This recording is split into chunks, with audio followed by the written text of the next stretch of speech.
Hey, what's up mga bro? Welcome back to my channel, Meltec Vlog. Ito, meron tayong isi-share, Sony 40 inches. So, yun yung model nya. Plug in natin.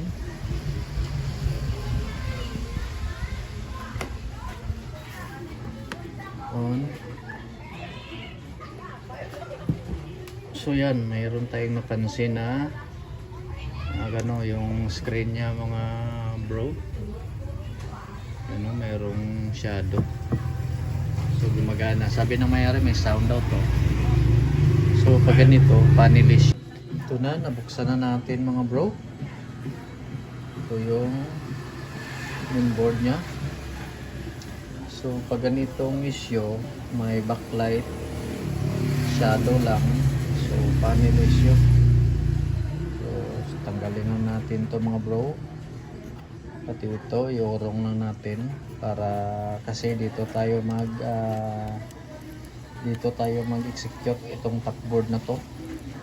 Subukan natin sa dito sa kaliwa. So tanggalin na muna natin tong mga nakaharang. Balik na lang tayo pag clear na. So ito na, naurong na natin ito. So ang gagawin natin, mag voltage check tayo.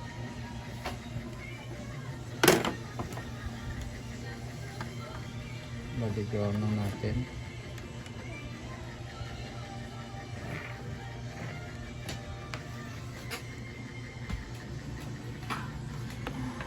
Natin yung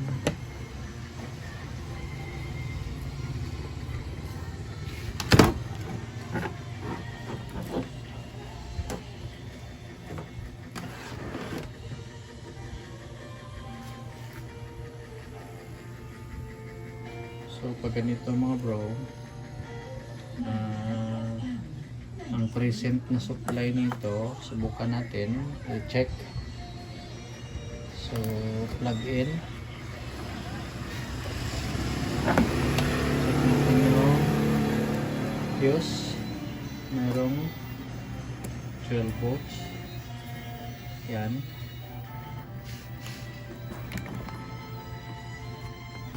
Pag ganito ang present lang, pag ganito itong bone, check natin itong bone, wala to kasi wala siyang picture. Ito bone, so wala. Pag ganito ang present lang nito, itong 1.8, ito 1.8, so yan. Tapos 1.2, mayroon din to pag ganito kasi gumagana siya eh. Yan o. Tsaka itong 3.3 mayroon din to. Ito 3.3, so mayroon. Pero itong ABDD, so wala ito. Wala. So millivolt lang ang reading. Kasi pag wala itong bone or BGH, so wala talaga yung ABDD, it's BEE, wala yan. Mga it's BEE, wala din. Yan o. Wala.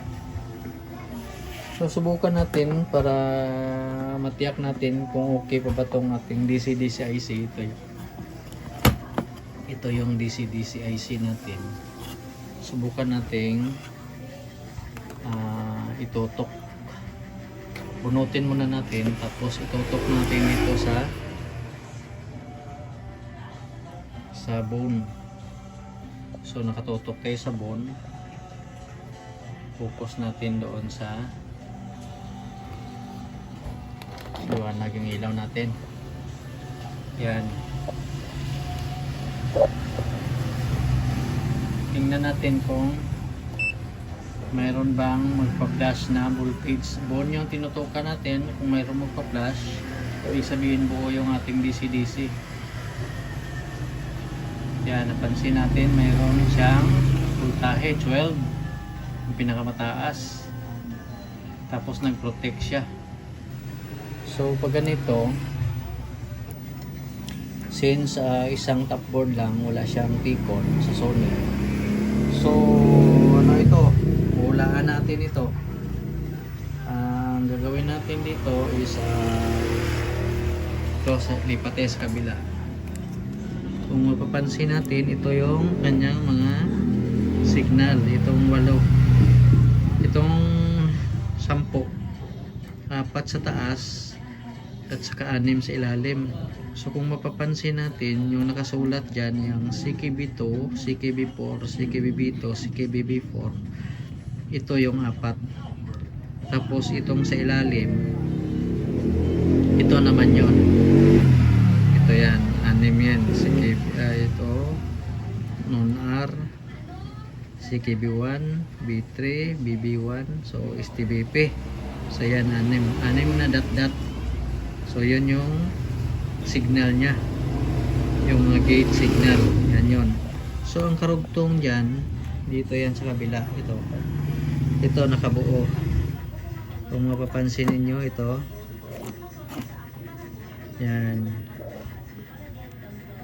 yan siya, yung may mga bilog-bilog na yan, 8 piraso.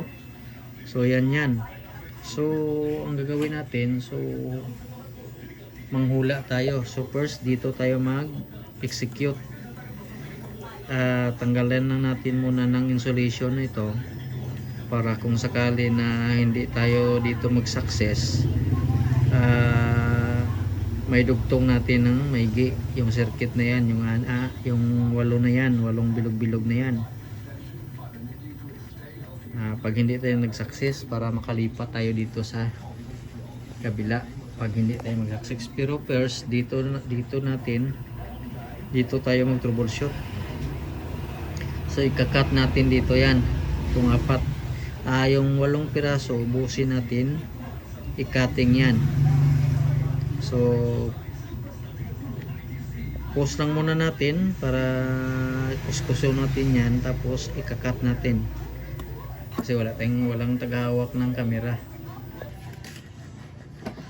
Ito na, nalinisan na natin yan, no? So yung 8 na yan,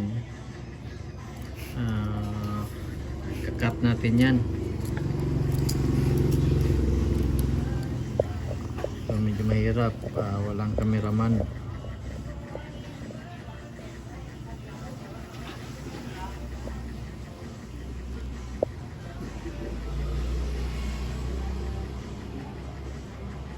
Dapat matalas yung matalas yung pangkating natin pag ganito.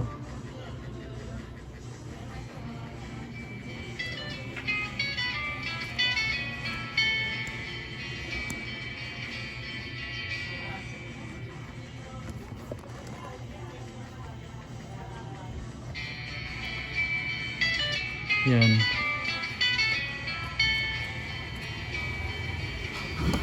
Saglit, i-post muna natin, may gusto. Tutuloy tayo. So yan na yung ginawa natin. Yan, pinutol natin yan, yung 8 pin, 8 bilog-bilog na yan, pinutol natin. So ngayon, subukan natin kung mayroon na ba tayong nasukat na bone. Yun yung requirements ng ating panel. So body ground lang tayo. So kung bago pa lang tayo sa aking channel, huwag kalimutang mag-subscribe. Meltec Vlog, at maraming salamat. Liit pa ng bahay natin. So plug in lang muna natin kasi wala lang taghawak ng camera. So tutukan natin itong bone. So plug in natin, tapos sabay tutok na. Yan. Bone. So yan yan, bone. So yung tester natin, yan, meron tayong nasukat na 28 volts, 28.11 volts. So pasok na yan yung requirements ng panel. So ngayon, subukan nating tingnan yung screen kung mayroon na bang data or display. So yan na mga bro, meron na. Yan, naka HDMI ito siya.